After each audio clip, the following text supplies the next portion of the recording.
You're live, your worship. Thank you. So good evening, everybody. Welcome to the Town of Watson Lakes Committee of the Whole meeting on July 5th, 2022.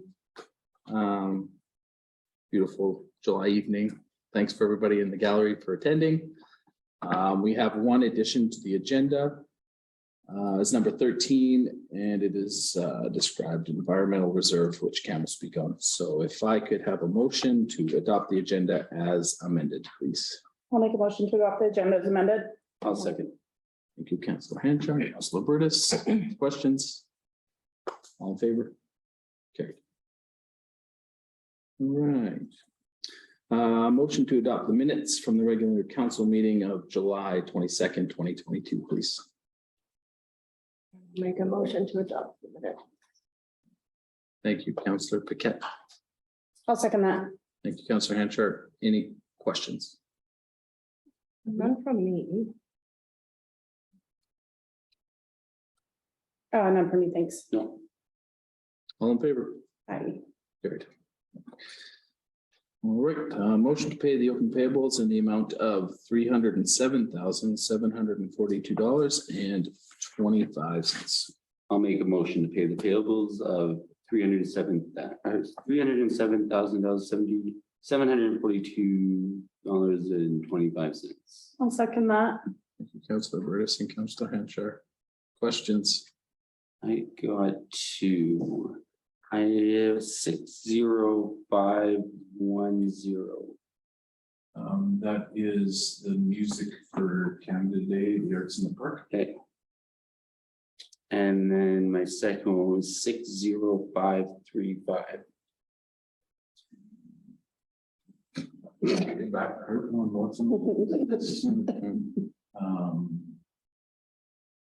those were supplies. I believe some of it was for Canada Day and other office consumables. 60514. What was that one? Avery. 514. Yeah.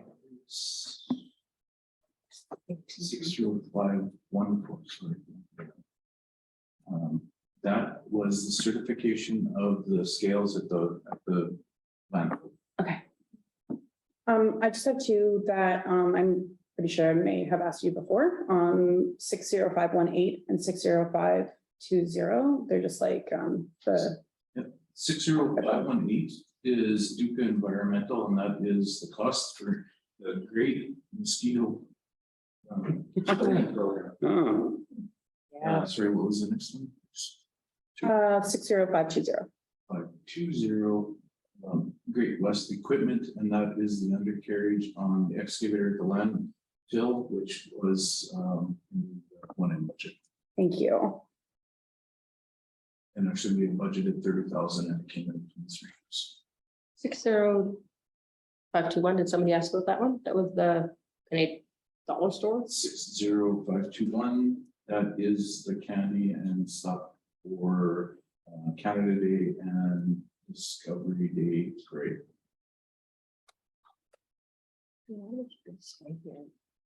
60527. Morrison. Morrison Hirschfield. That is the consulting fees for the landfill public works drop-off. Okay. Everything for me. Okay. All in favor? hey, Okay. Next on our list, Mr. Laking, welcome. As a delegation. Happy to have you here. Great. I understand you had a great tour of Watson Lake and it's a wonderful spot. Yeah. I know you agree. That's That's good. That's good. Did you have something to report for us or you want something to say? Yeah. You're good, just right there. That's fine. Yeah, so obviously I met you all at AYC earlier this year, where I was elected president and where Councilor Hanchar was elected vice president. So during the campaign, I committed that I would attend each town council meeting at least once per year so that I could get on the ground and see the issues that everyone's facing and talk directly to citizens in each municipalities. And so This is the second community in which I visited. I was at Faro last week and I'll be not the rest here about the end of August. Just to update your town council on what AYC has been up to since the AGM. Obviously, we passed 3 resolutions at our annual general meeting. The first of which was brought forward by the mail regarding periods of utility fees.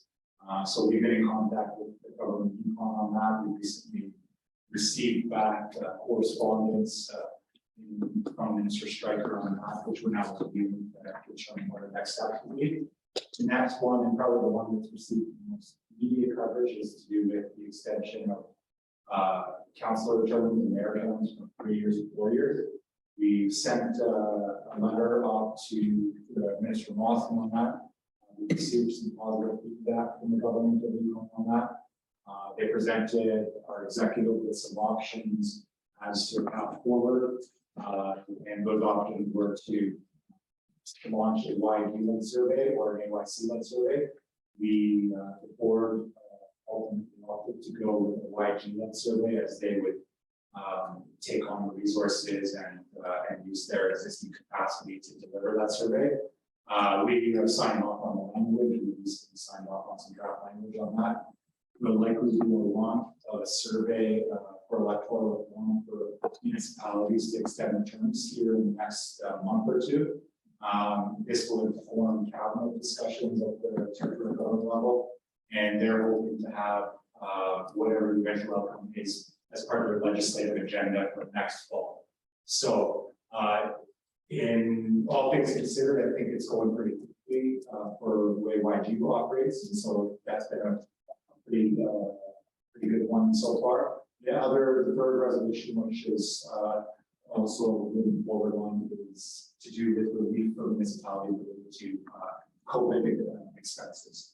And so after our AGM, we sent a letter to Minister Mawson on that. We asked for some clarifying information on the costs associated with COVID for all municipalities. Whitehorse had actually just recently completed their analysis. And so what we did is we used that information and to extrapolate the costs of COVID related expenditures on municipalities throughout the territory.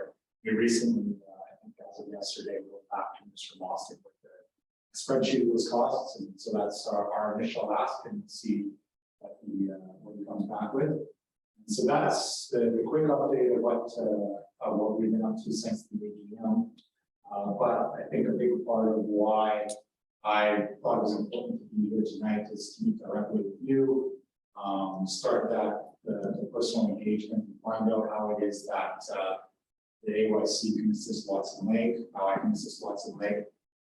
And then also to extend my thanks. We currently doing hiring and an executive director.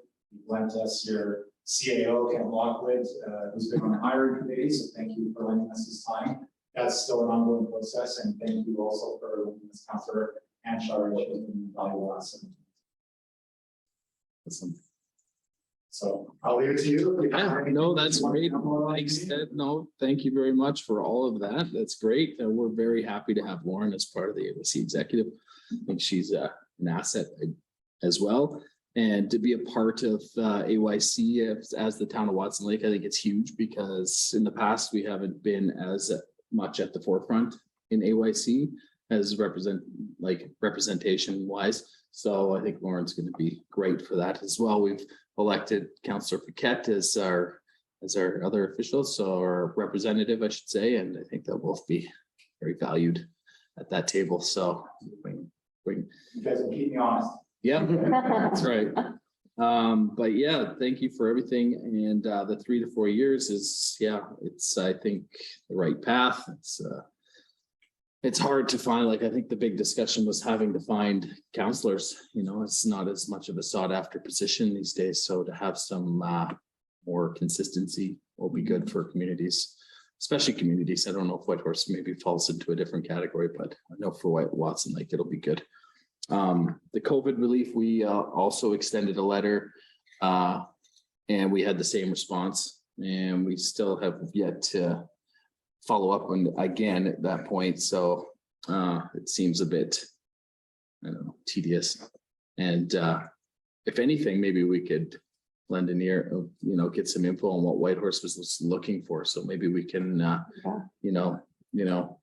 build on that going forward. Worship, we did feed information back to the AYC to go into their submission Oh, okay. document. Oh, okay, good.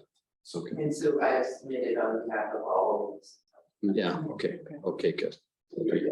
Good, very good. There we go. Got it done for you. Phew. Hopefully next time I come back to, we succeed to get me some money. That'd be great. Would be fantastic. Yeah, well, with that, thank you very much for coming. We haven't had an AYC president here for ever.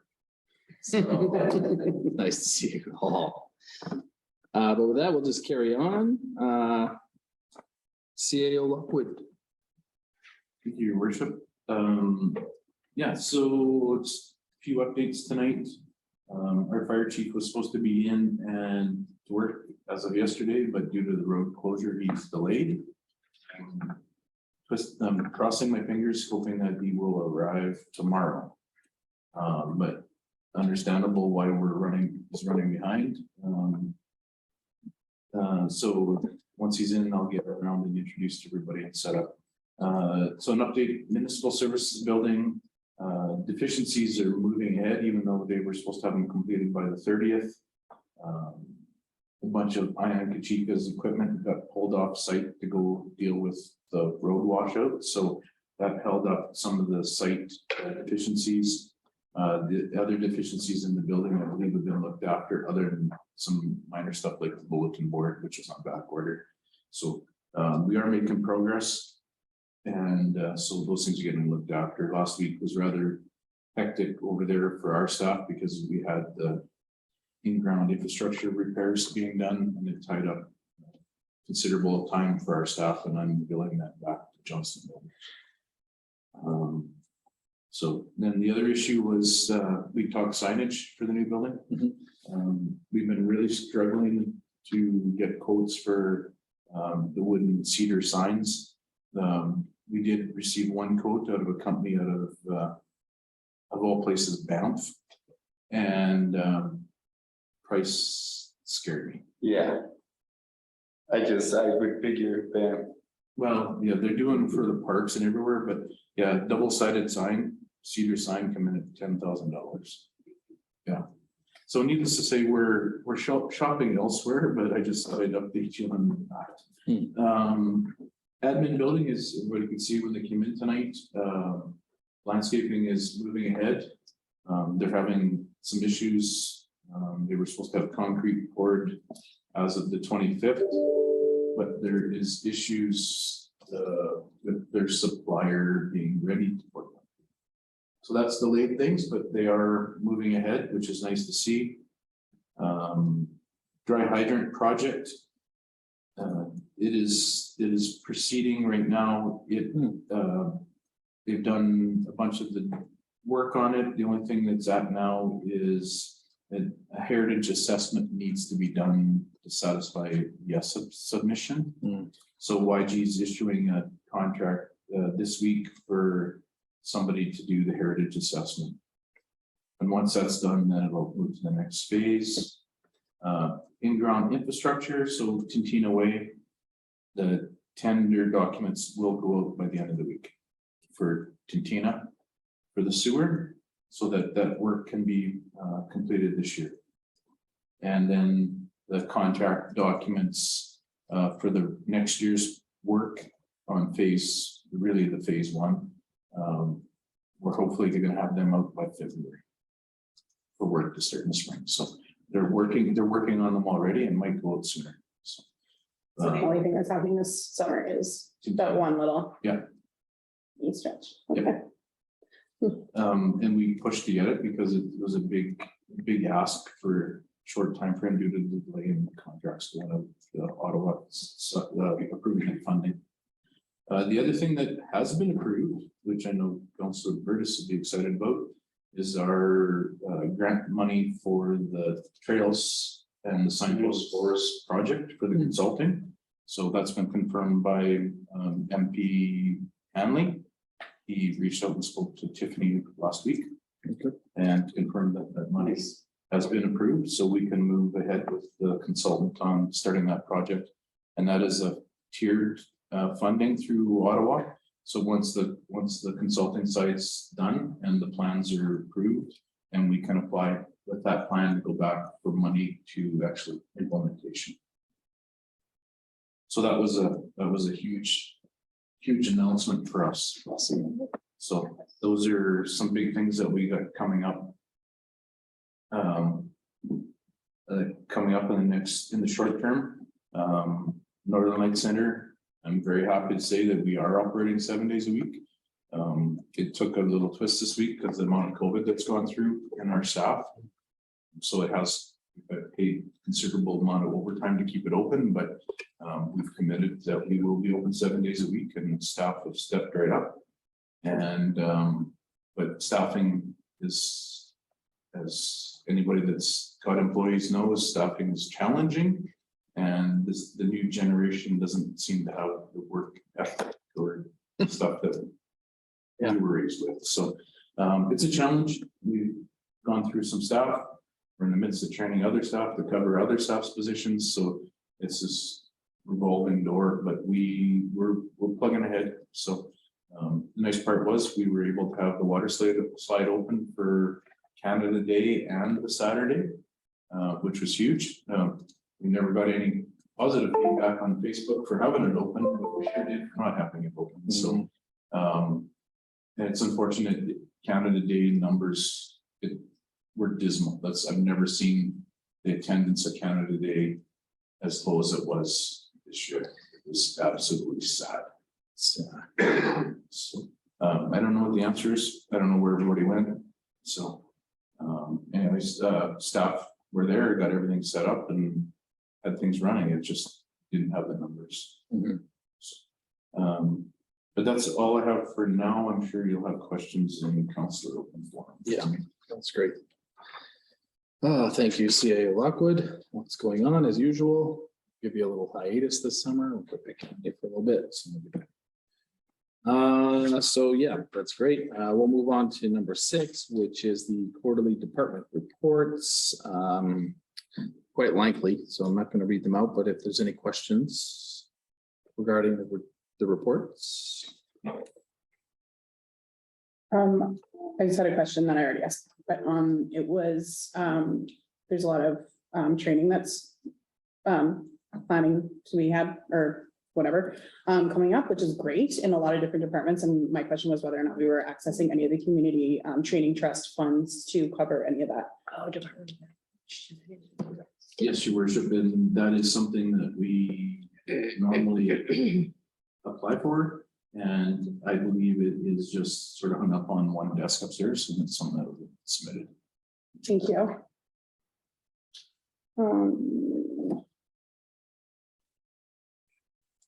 And Your Worship, once you guys have reviewed and approved the quarterly reports, they will go on the website as per request of council from last quarter.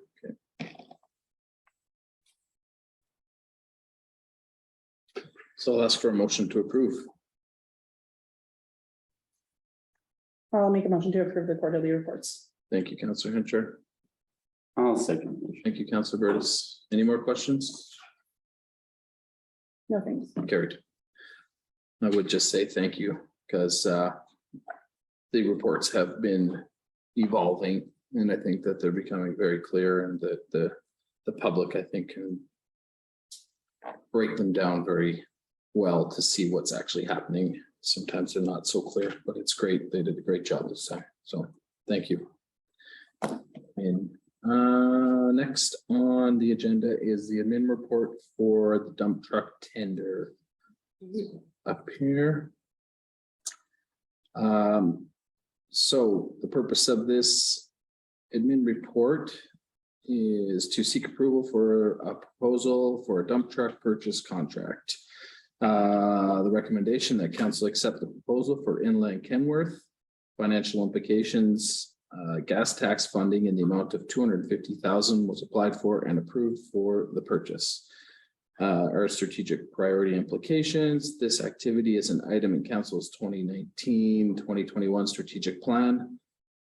A little background, the town of Watson Lake currently has an allotment of gas tax funding in the amount of $9,365,000. Council had approved a 3-year capital budget, which included replacing our 31-year-old dump truck using gas tax funds. This purchase occurred, as council knows, that our plow truck was destroyed in a fire at the old Fireside workshop. We received $45,162 in insurance for that truck. The purchase of a replacement dump truck was approved in 2022 capital budget. This helps us work towards council's 2019-21 strategic plan. Administration applied for gas tax funding and the town was approved for $250,000 for the purchase. Administration prepared and published a request for quotation with a closing date of June 30th. The administration received only one proposal to supply the new truck, which was just under budget. It was, your worship, it was actually over and then we went back to them. Okay, so it was over budget and administration contacted Kenworth and discussed the overage and came back with a lower quote. Okay, so inland Kenworth has a quote of $222,968. Plus GST. Plus GST. 4. Inland has a full service center, Watson Lake, located in Whitehorse. So for any kind of maintenance, warranty, etc. Yeah, so with that, if I could have a motion, please. For the replacement, dump truck replacement. I make a motion to support the dump truck replacement at the cost of. The cost on here, sorry. The cost of $222,968. Plus GST. Plus GST, yeah. Thank you, Councillor Paquette. I'll second. Thank you, Councillor Burris. Any more questions? I just wanted to clarify that in here, it kind of reads that it was the new dump truck that was destroyed in the fire. In fact, it was the old one, Yes. correct? So we'll have 2 new ones, Yes. basically. Okay. Yes, Just- thanks. Sorry, one more thing too, is that gonna have the arm to pick up all the, So the No, this is- the dump truck, I was, yeah, sorry. I'm lost. Okay, I read it the same way and then I Yeah, same realized, with oh, it's me. a dump truck, not the garbage truck. Any more questions? Nope. All in favor? That's- Carried. Okay. So next on the agenda, we have the amendment report for the combination sewer cleaner truck tender. A new combination sewer cleaner truck. Purpose for council to approve the purchase of a new combination sewer cleaner truck. Recommendation, purchase a 2021 VACCON Titan 11-yard combination sewer cleaner truck from Westvac Industries. This is the preferred recommendation. Canada Community Build Funds funding in the amount of $580,000 was applied for and approved for the purchase. The strategic priority implications, this falls under council's priority of community development. Governance under the financial plan. A little background, the town purchased the current 1994 flush truck from Yukon TV and Inspection Services in 2014 for $50,000. Shortly thereafter, the transmission went in it and it sat until 2017 out of service. In 2017, the transmission was replaced. In 2018, Yukon government paid Yukon TV and inspections to flush our sewer system. In 2019, our staff attempted to implement a flushing program, but were plagued with hydraulic issues with the truck and could not locate parts. As part of the scoping inspection for the water and sewer infrastructure upgrades, the consultant had Yukon TV and inspections flush and video parts of our sewers in 2020. In 2021, our staff again attempted to flush the sewers, and it was quickly learned that the truck's blower system and hydraulics were so wore out that they could not flush the sewers. Prior to 2014, the town contracted Yukon TV and inspections to flush the sewers. Our utilities department had developed a sewer flushing program, which will have a flushing our sewers twice a year. By doing this, it is believed that it will reduce or eliminate sewer backups and reduce the need to steam the sewer system. The administration reached out to Yukon TV and Inspection Services as they are the only flushing service provided in the territory.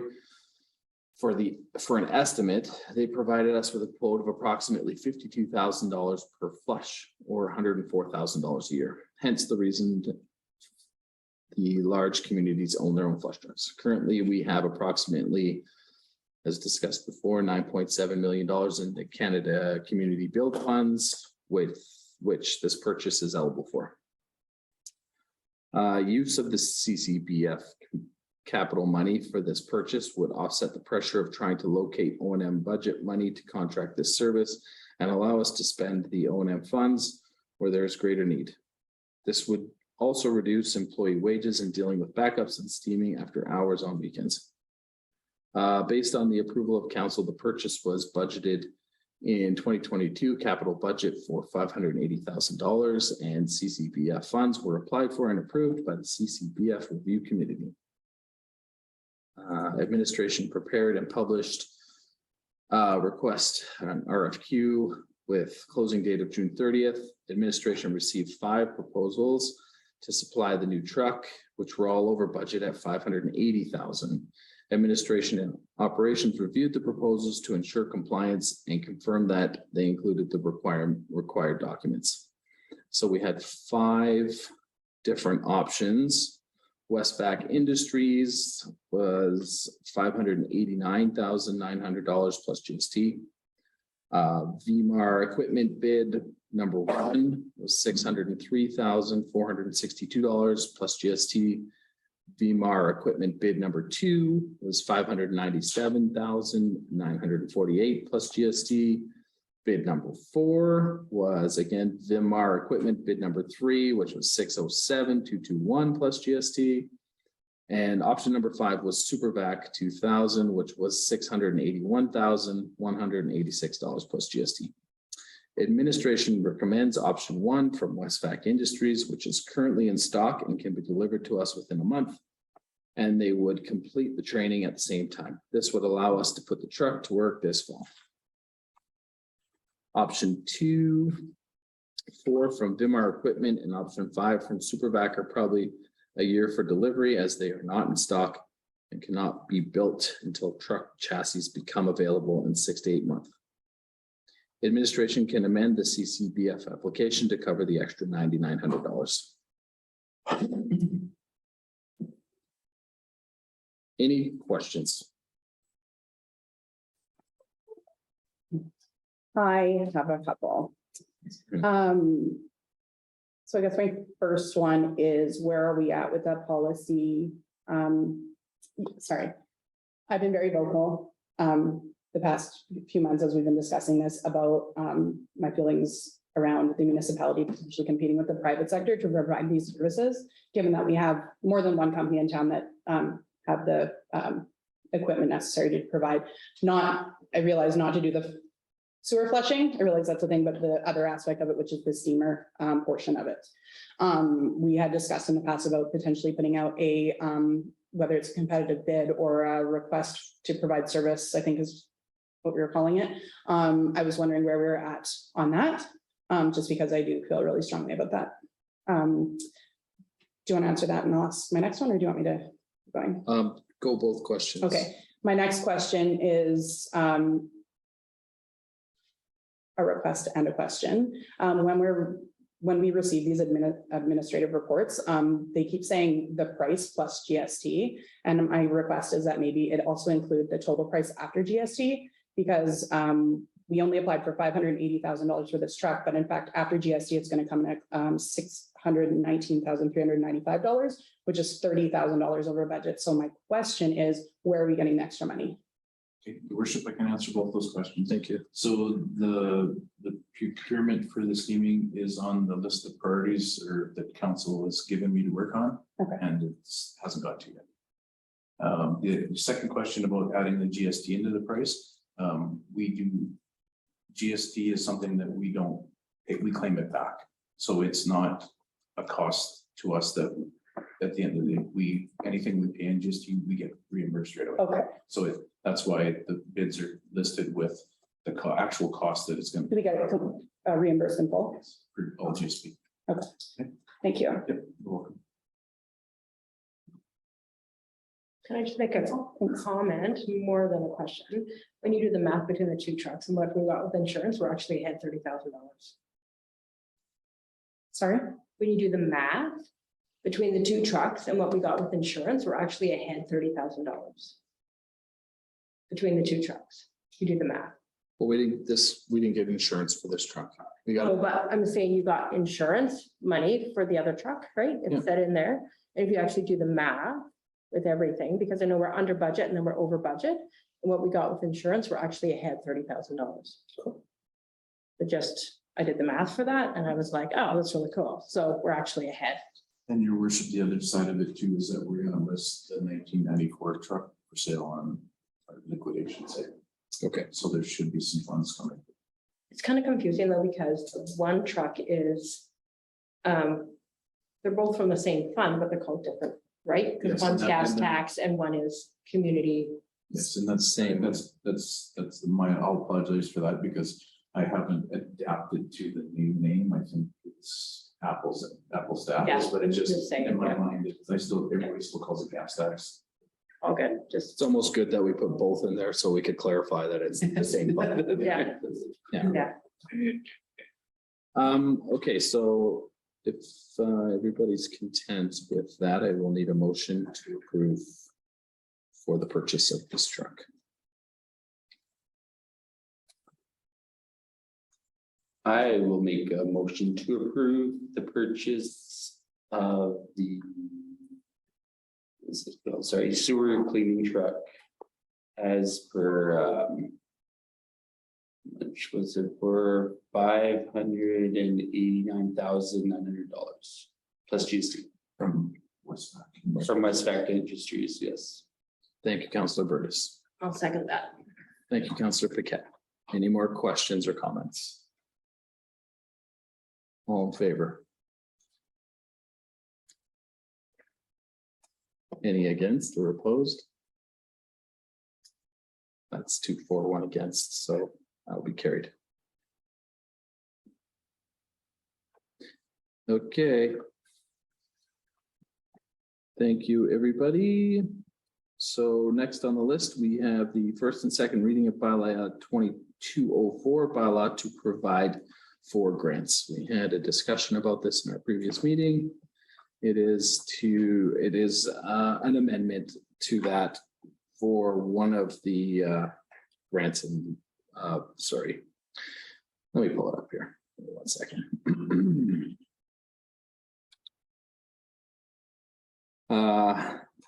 It is just the approval for the grants to our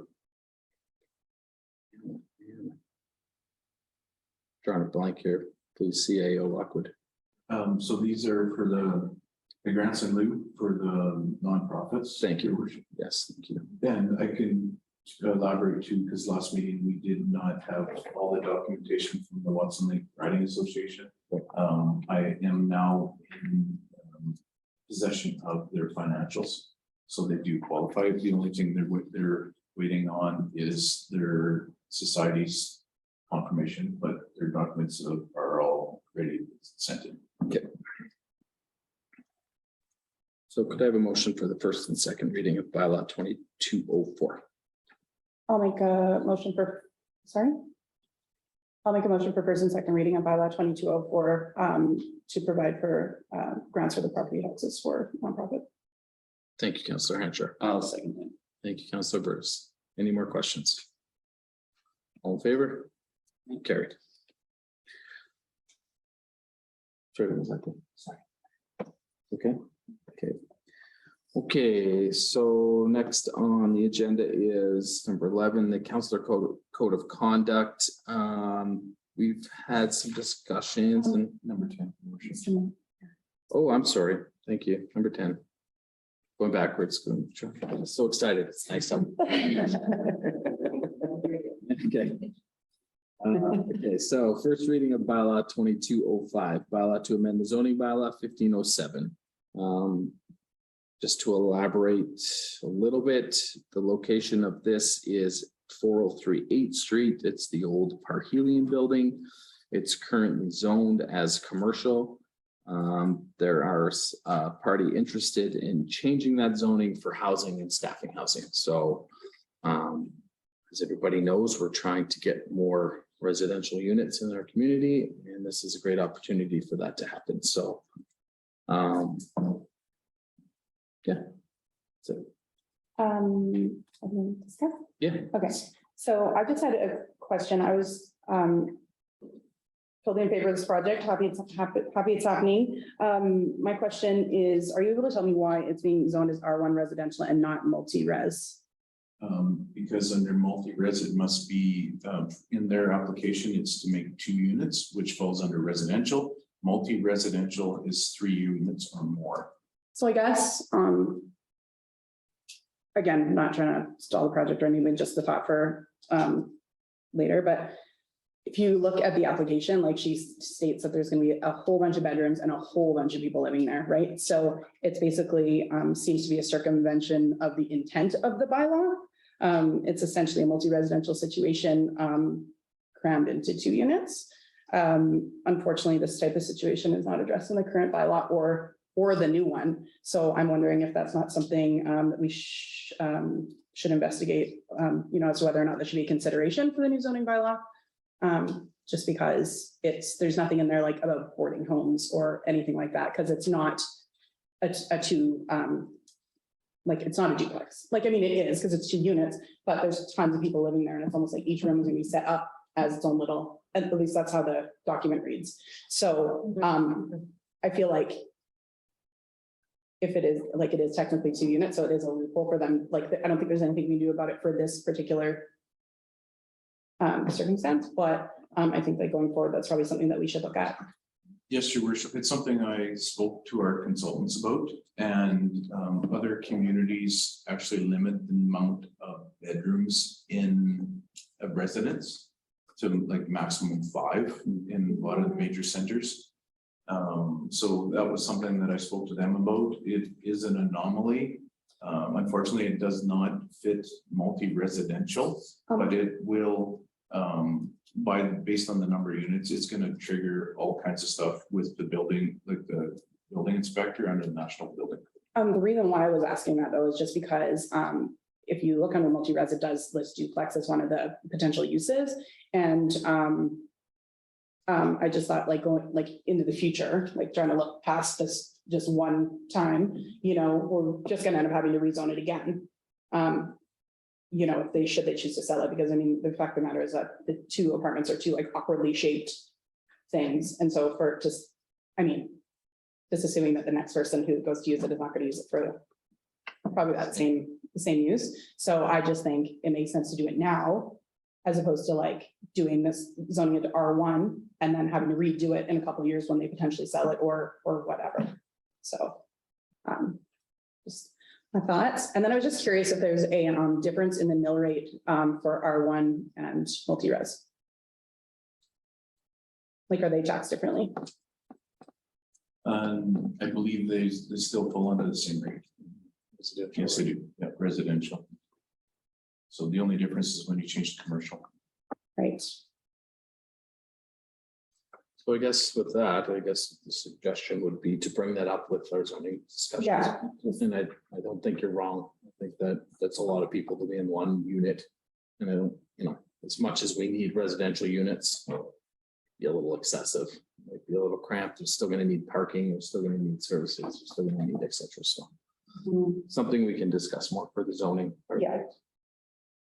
Is there any more questions regarding this application? Yeah, I mean, I agree. I kind of felt the same, that there was a lot of people, because it's being sectioned off for people to live kind of independently in a way in their own unit, within a unit sort of thing. So, yeah, so I think for sure, like Lauren's suggesting, something to do with their zoning bylaw, that we definitely need to look at that if that's not in there. For sure. Now that we are revamping it anyway, it's a good time to look at that. Yeah, like Ken mentioned, I think they're gonna have some difficulties with building code, et cetera, so it might be, a moot point for us. But as far as we stand, we are in favor, I believe, of trying to create more residential units. So this is an opportunity for someone who's owned that place for a long time to see it reused, repurposed. Mhm. And just my comment, just from me, my personal point of view is, I find it interesting that now we have somebody using a building to bring in staffing for staffing, when we just decided that we were gonna sell our staff house because, so I just find it interesting, because I know I was the only one against it, so. Just putting that out there. Okay, Are we gonna- thank you. Yes, So I'll make a motion for first and second reading of bylaw 2205, being a bylaw to amend the zoning bylaw 1507 to allow for rezoning of lot 1, block 58, from commercial local to residential R1. thank you, Councillor Hancher. I will second it. Thank you, Councillor Burtis. Any more questions? All in favor? Carried. Okay. First reading. We can do 1 and 2. Between 1 and 2. Oh, okay. Yeah, no, sorry about that. That was my mistake. So the change of the zoning, we're gonna go backwards on that. It's not really a friendly amendment that we can do, so we'll have to do a amendment to that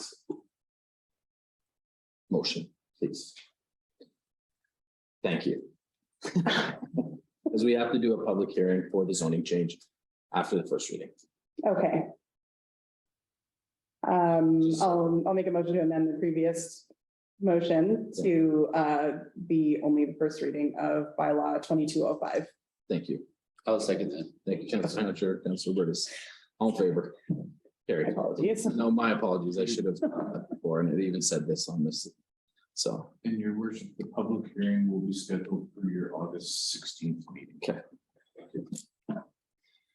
Thank you. Okay. Okay, so number 11 on our agenda is the Councillor Code of Conduct. Our current policy, albeit decent, it needs a little bit of a refinement.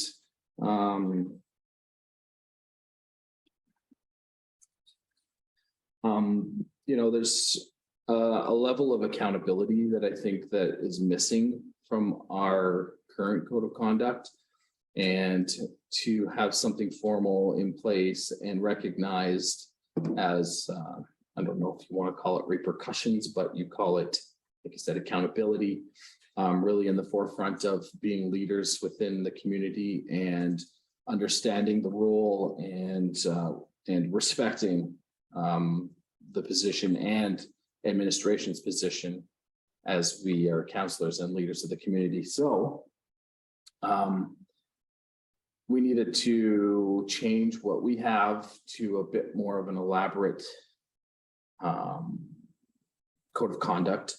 We do have a signing of our code of conduct, but there was some suggested revisions as far as a complaint process, some sanctions, and a process that ensures that the code of conduct is reviewed regularly, because I do believe, I'm not sure even when the last time we reviewed our code of conduct, but it's been a while. So small communities or any council position is difficult, and we have to respect that. We have to really respect our administration and the tough job that they have. So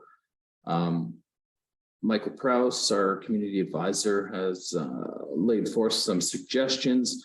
And I believe one of the bigger suggestions is a look over of the town of Farrows, which was recently redone in January, actually. And they have some better descriptions around procedures, policies, as well as the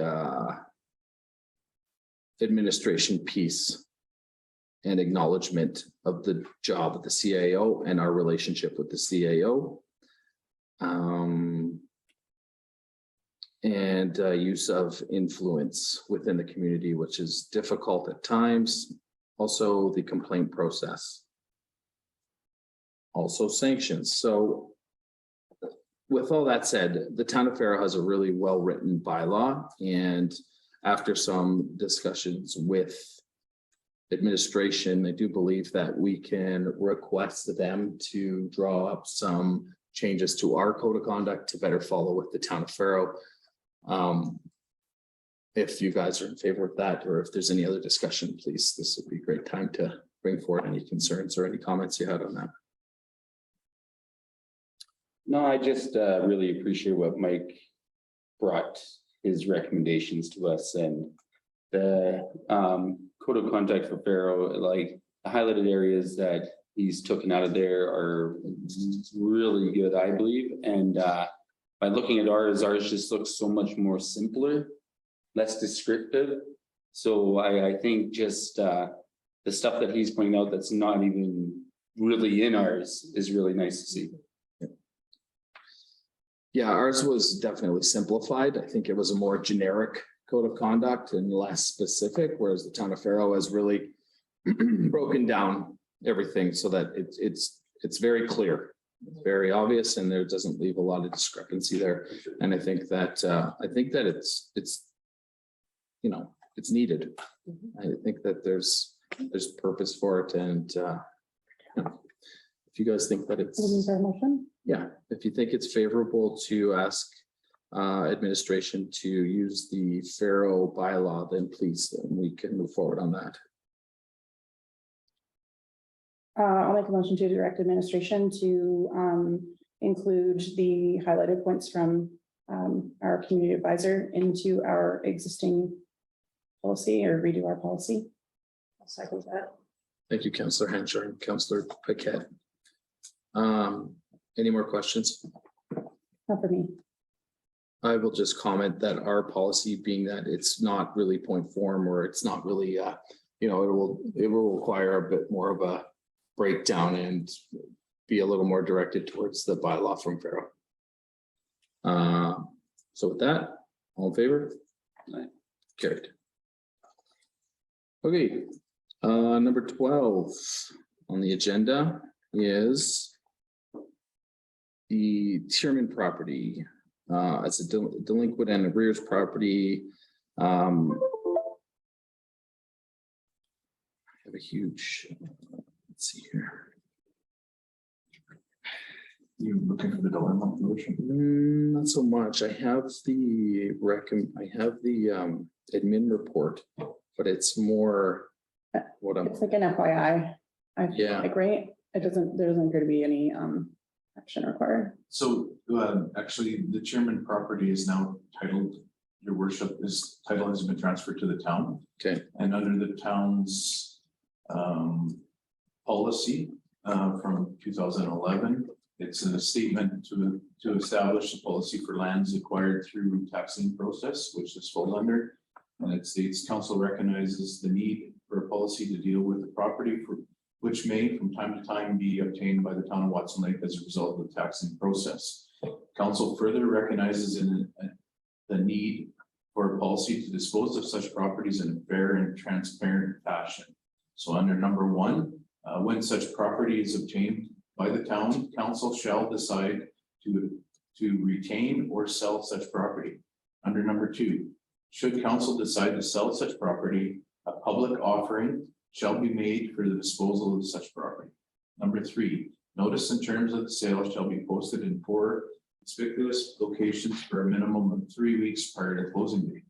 Number 4, there shall be a reserve bid placed upon such property. The amount of the reserve bid shall be established by council and shall not be less than the outstanding taxes, penalties, utility charge, service charges, and interest outstanding against the property. Number 5, council motion is required for the disposition of such lands in accordance with the aforementioned policy. Number 6, notwithstanding the provisions of this policy, council may, in its discretion, dispose of lands to any party where it is judged that the public interest is such that this policy is waived. In such a circumstance, a motion from council is required to dispose of the lands. So what the administration is looking for tonight is 2 things. One, guidance from council as if we're going to either retain the property or sell it. And if council deems that they want to sell the property, then I need council to establish a minimum reserve bid for the property, and the outstanding taxes on that, taxes and utilities on that property, your worship, are $7,651.78. And I can also tell you that the property assessment for that property is $35,700. Will we be demolishing the building? No, we would, if it's like the other ones that we have done under the taxing process, your worship, we have put that on as it is where it is, yes. Okay, So there is some movement because there's going to be a considerable expense because there is that burnt house on the property. And there is former heavy equipment in the backyard that will need to be disposed of. Which property is it? Sorry. That's the, Down by the water. it's the corner of Highland and or decide Howard. 6. Okay, yes, I know what it's. Okay. Actually, the yard and stuff. Larry Yard is 6 years. So is that Howard? Is that what? Yeah. Like black thing. So, Overgrown. to discuss a reserve bid, Or if your motion to sell or not sell first. motion to sell or not sell. Yes. But I believe that we were kind of all in the idea that that is a saleable property, and to have a saleable residential lot be ideal. We can set the reserve bid to whatever suits Are you your looking at fancy. that today? Yeah. Normally do you guys normally sell like for the taxes owing? In the past, there's been a variety of things. I think there's been 3 recently, right? Yes. Couple on Nahanni and then one back on Canyon. Canyon Boulevard. And So how did you come up with also this? the Lakeview Apartments, which Sure, is in the Lakeview comments. Apartments, So how did you come up with it? Like, what did Traditionally, we you? used the amount owed, basically. So that we could at least, no matter what, recover like what was owed to So the. and that's $7,600. 7,651.78. Okay. You know, the land itself, based on assessment value, because I wouldn't consider the improvements on the property worth anything because it's Assess. assessed land value itself is $14,600. Assessed value less the amount it would cost to tear down. Which, how do you know how much that's gonna be? Well, your worship, from administration, I think I would put a reserve bid as the assessed value on the property. I think it's fair for a residential property. Because the new lots, as you know, if Francis Avenue gets rolling, those new lots are gonna come in at 100,000 plus. So it's a bargain. Yeah. Well, I hope they're not 100,000, but I think. Yeah. For this lot to be Thanks. So you're, a different. is that we sell it for 14.6? That's up to council. Yeah, That's what your recommendation is? but As a minimum. I think there's potential to make a little. Yeah. More. And And the, just because it's a reserve bid doesn't mean that that's the be all end all, you know, we It's can, fair. they're, right, bids will come in. and- Everybody just bids on it, it could go up to whatever. Yeah. Right, Right. okay. That's what we'll We take, get to decide at that point. I see. But we can make the reserve bid. Yeah. Higher, because I mean, right now, land is at a premium. It's a seller's market right now. Yeah. For sure. But we're not into make. Like, I don't know where to draw the line. The last trailer lots on Francis Avenue were at the, from at 17,000.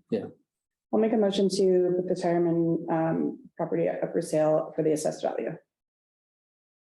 I will second that motion. Thank you, Councillor Hanchar. Thank you, Councillor Burtis, For the reserve bid. for the reserve. Yeah. Sorry, Okay. thank you. Can I have a dollar amount on that, just so we can have it in the motion? 14,600. That'll be the minimum reserve. Okay. All in favor? Carried. Your worship, to council, when bids come in, then council will get to choose, and if it doesn't meet minimums, then council can either reassess or bids might come in higher because there's still bids that come in. So if it's like the last one on Manhattan, there was multiple bids, and same with Campbell, right? Mhm. Or Canyon Boulevard, there's multiple bids. And So just because it's set at a minimum doesn't mean that's all we're gonna get. I just think I would have had it a little bit higher. Okay. Because we have, like, there's a lot of money owing, right? So Can't be greedy. I'm not saying we're Just kidding. greedy, Okay. but Okay. Okay, thank you, council. That, we will move right along to number 13, environmental reserve, as requested by CIO Lockwood. What do you got for us? So your worship, as things turn up when you don't expect them. In our move to the new Public Works Municipal Services Building, I come across a gem of approximately 60 drums of glycol that were stored in the corner over at Public Works, which is a hazardous substance that's being stored there. So I did some homework and I discovered that these drums were the used glycol that came from the district heat system when it was flushed and not sent out, when it was changed over into distilled water. So these drums have been sitting there for a long time, and I have a worry. We don't have leakage or any contamination right now, but my worry is if we don't deal with them immediately, it could become an environmental issue for the town. So we reached out and sought quotes from 3 different environmental companies. So KBL, Environmental Secure Energy, and from Northern Enviro. So we had the prices submitted to us, and it's going to be a hit to the municipality based on the low bid, which is KBL out of Whitehorse. Their bid came in at $11,980, but it falls under environmental reserves. So I'm looking, it's something that needs to be dealt with, and I don't want to take a hint in the budget for something like that right at the moment. So I'm looking for a motion from council to approve the spending of environmental reserves to cover this potential hazard off. Quotes are all fall under my spending authority, but so the lowest one was KBL for $11,980, and that amount might be lower when they get here. Northern Enviro Services came in at $17,800, so a difference roughly 6,000 more. And then Secure Energy came in with a quote of $16,735. So a difference of roughly 4. If the lowest compared to KBL, the other bids were $6,000 and $4,000 higher. So I'm just looking Why for. are they able to do it for so much cheaper if the other ones are in? It depends on their handling facilities. Secure is hauling it's the trucking cost, which is the huge one for it, because Secure's facility is down in Grand Prairie. So they're trucking to there. KBL is trucking just to Whitehorse. That's where their facility is that they deal with it. And Northern Enviro, they they accept it and then they deal with, they they take it somewhere else, so they pay somewhere else.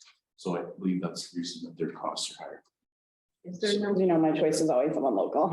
It is, but there's a difference of $6,000. is there, no way that it can be used for anything else? Okay, so it just has to be disposed of? Yes. Discussion, question?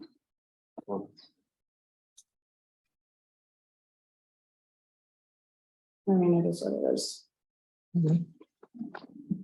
$6,000 is coming out of our reserve, so.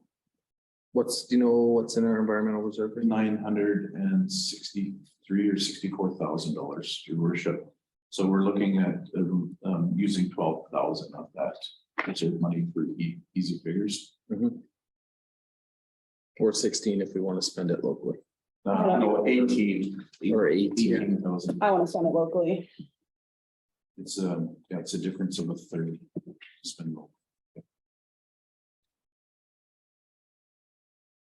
Looking for a motion from council. We could table, I know administration has asked to expedite this expense, but. If you would like to have more discussion around it, it was added last minute, that's fine. I'd like to table it. I'll make a motion to table it to the next meeting on August. Whenever the date is, 15th. 15th, sorry, we changed the date, I apologize. I'll second that. Okay. Thank you, Councillor Henshaw. Thank you, Councillor Burtis. All in favor? Carried. Okay. Councillor open forum. Any questions, from council? Sorry, what's going on with the dump? We know there, you had talked before, Cam, about having the dump open 7 days a week and having bins outside for people to put. I just wondered what was happening with that. Public waste drop off. Yes, so your worship, that was the public waste drop off.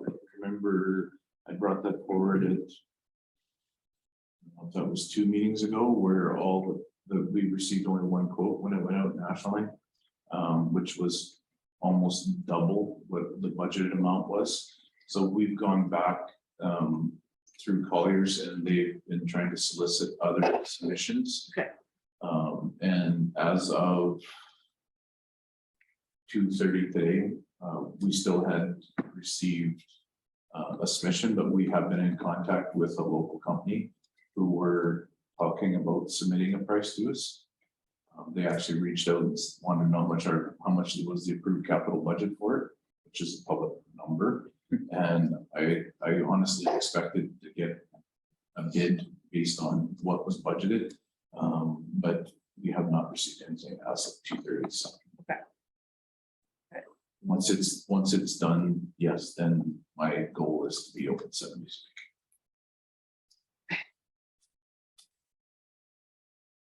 Thanks for the update. Mine kind of goes back to the quarterly reports. I was curious, okay, first, if you're gonna publish these on the website, there is one resident mentioned in the utilities quarterly report, so I don't know if that's a problem with it, for confidentiality purposes or whatever. My second question was about the water, the leaking water. A while ago, you told us that we're at like the max of our water lease or whatever.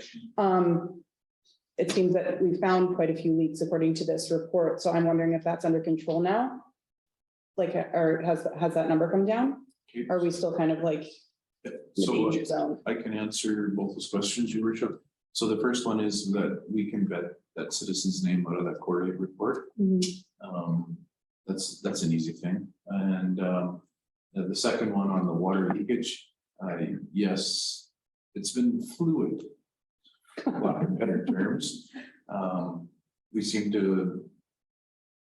we get things coming back in check on our breakages, because we fixed quite a few already this year.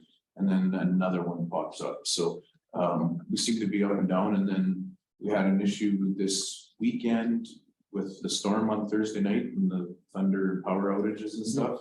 And we went up, 600 cubes of water overnight in consumption. And so, Stan got a hold of me and him and I both drove all the streets in town to try and determine, because 600 cubes is 600,000 liters of Wow. water. Wow. So, so we drove every street and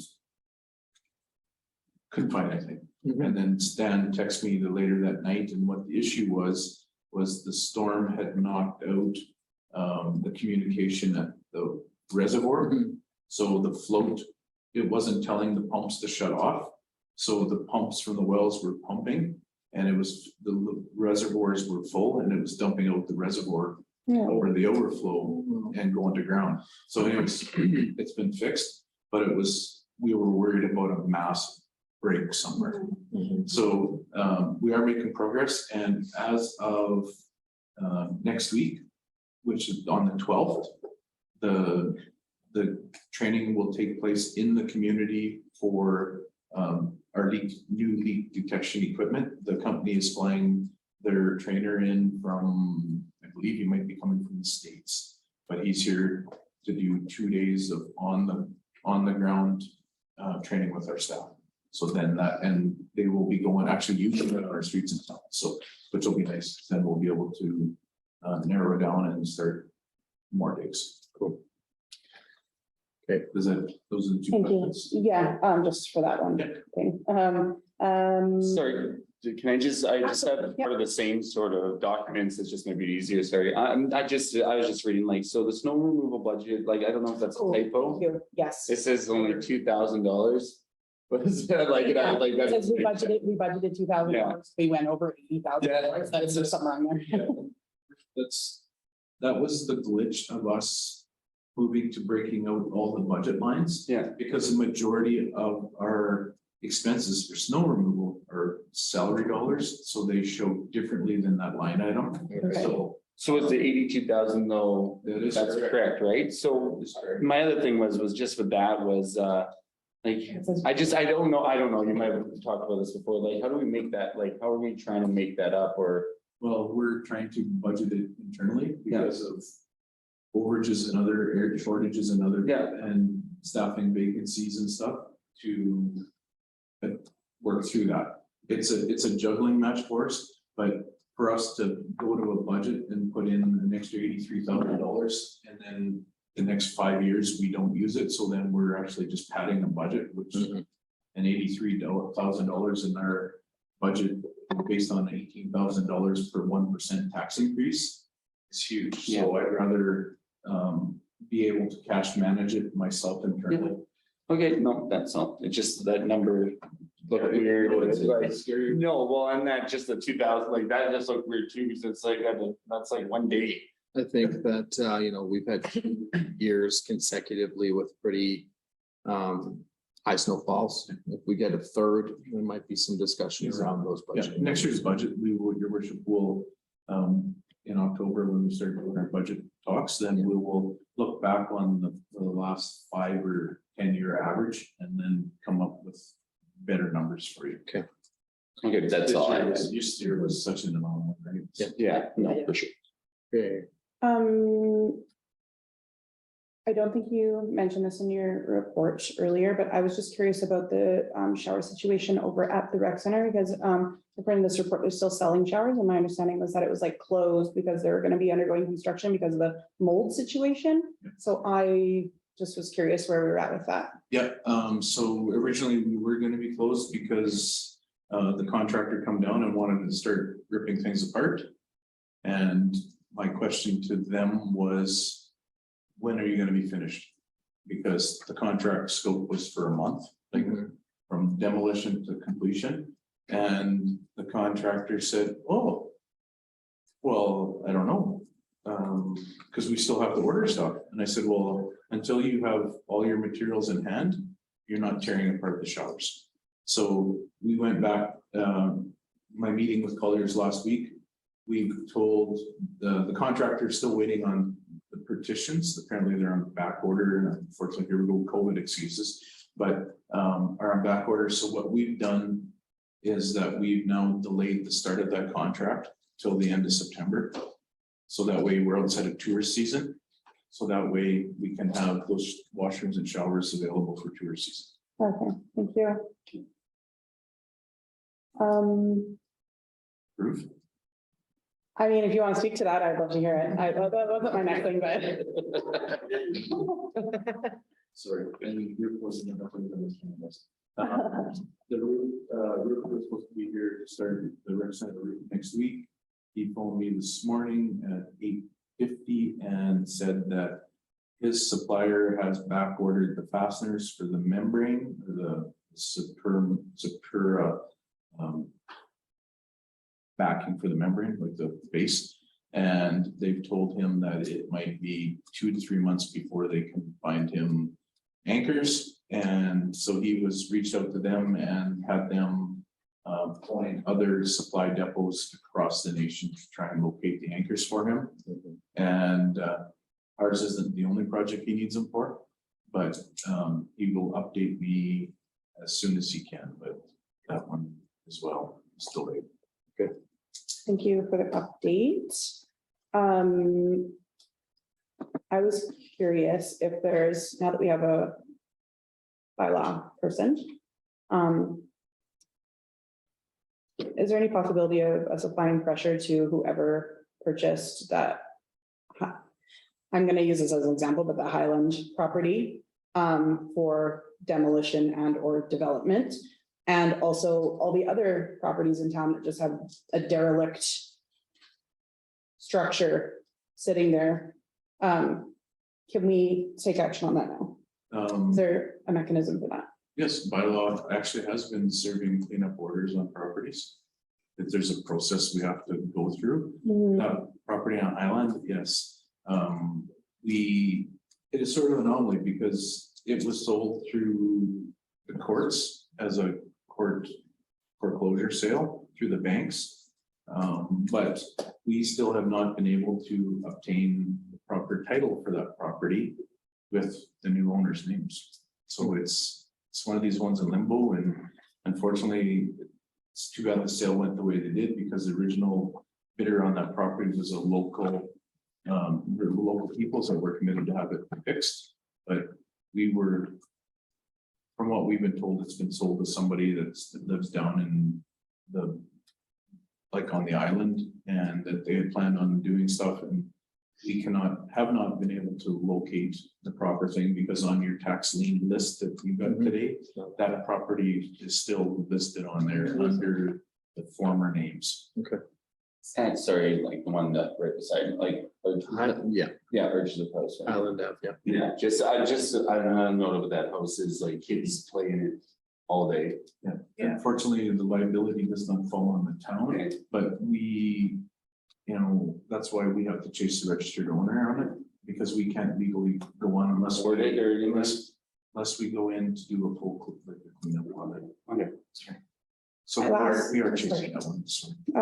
Thank you. My last one is, I can't remember if this probably did come up when we met with the road safety team that was here, but the school zone signage, just like driving through there like every day, there's actually no signage at all over by the high school. And then so you can't really tell that it's a school zone, other than if you're coming from the Campbell Highway, and there's just like a little sign that just says 30K. But on one side of town, there's like a time, like a specific time frame. And I'm pretty sure that everywhere, and I mean, I know it's because it's a playground zone and not school, but also school zone, but it's from 8:30 to 10:30 versus like, I think all the other school zones everywhere else is from 8:30 to 4:30. And it's not marked at all over by the high school. So I think it's really like, what do you call that? Not clear as to,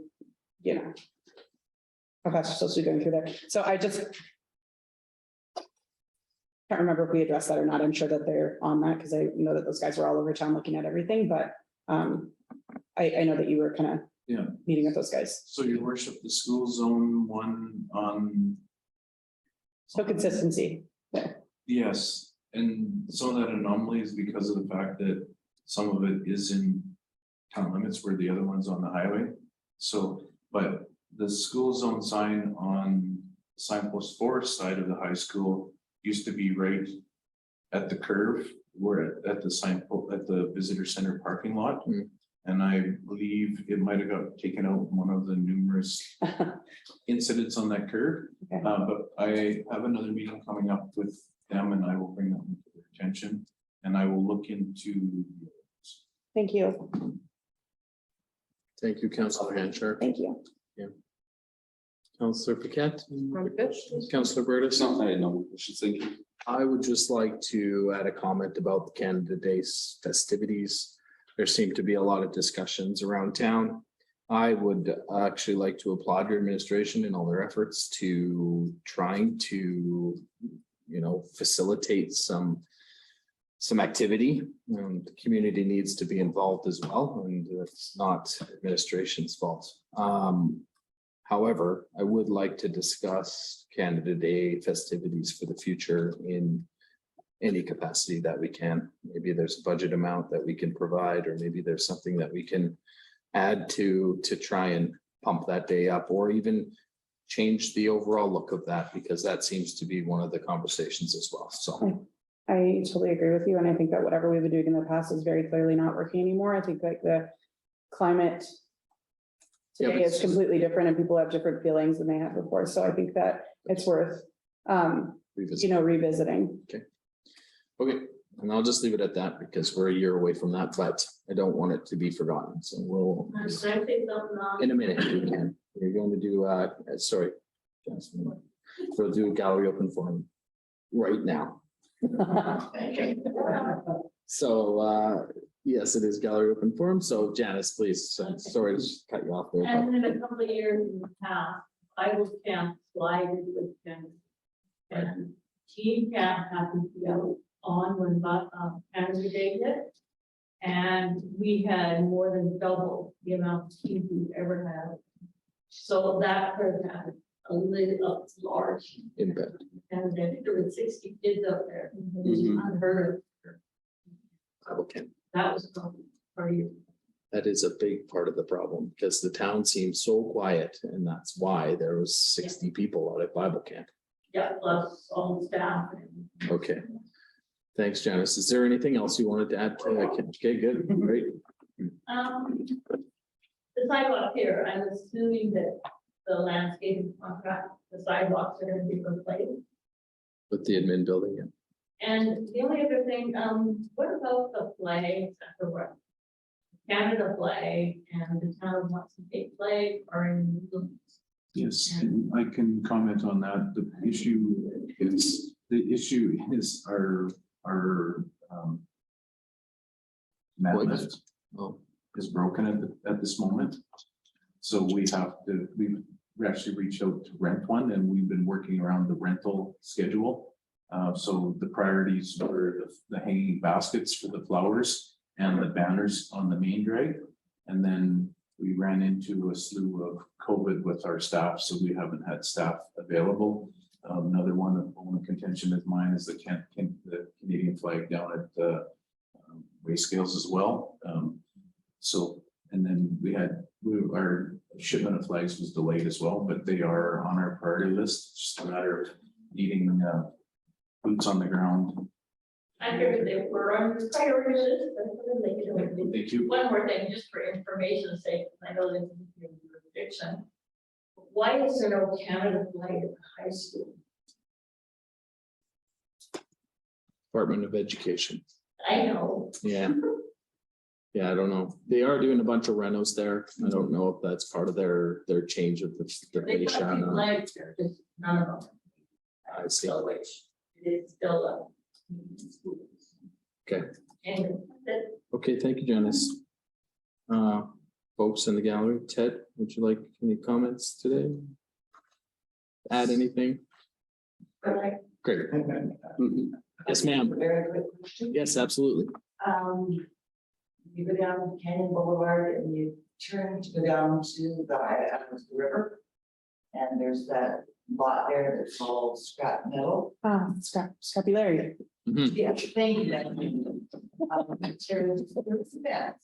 which is cool, but there's been a lot of people dropping stuff on the outside of the fence, and I'm not saying it's his fault. No, no, no, It's probably got nothing to do with him, but it's actually starting to get out of the roadway.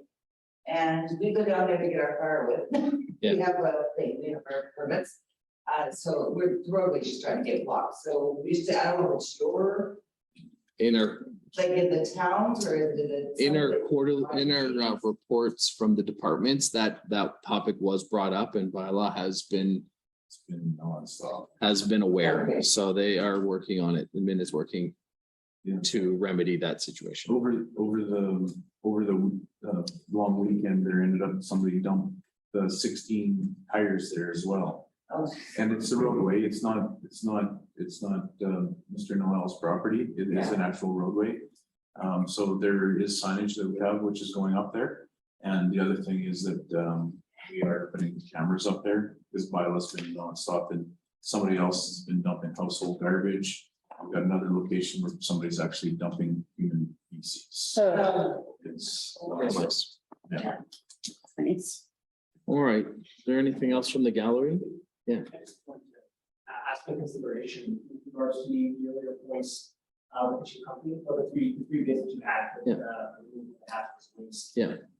If you have a facility in White Horse that can handle the waste, and you have a company here that truck it, would you be able to get a company here to truck it? And then they'll take a lower bid and still kind of. I mean, we can suggest that to, I guess we'd have to discuss that further, and if we don't want to get into the process of breaking up the bids, we kind of just want it, I believe, taken care of. So if those two companies want to get together and do that, that would be fantastic, but I don't think that we want to. We could discuss with local contractors, but as we may do, but usually at this point, because of the urgency, I believe that request just was to pay for it and have it done with. Yeah, and your worship, I think part of the problem is that the companies are in competition with each other so that they won't work together due to past relationships. There you go. But thank you for that. Thank you for that. I'm going to roll through the Zoom attendees. If they have any comments, Colleen Kraft, do you have any comments?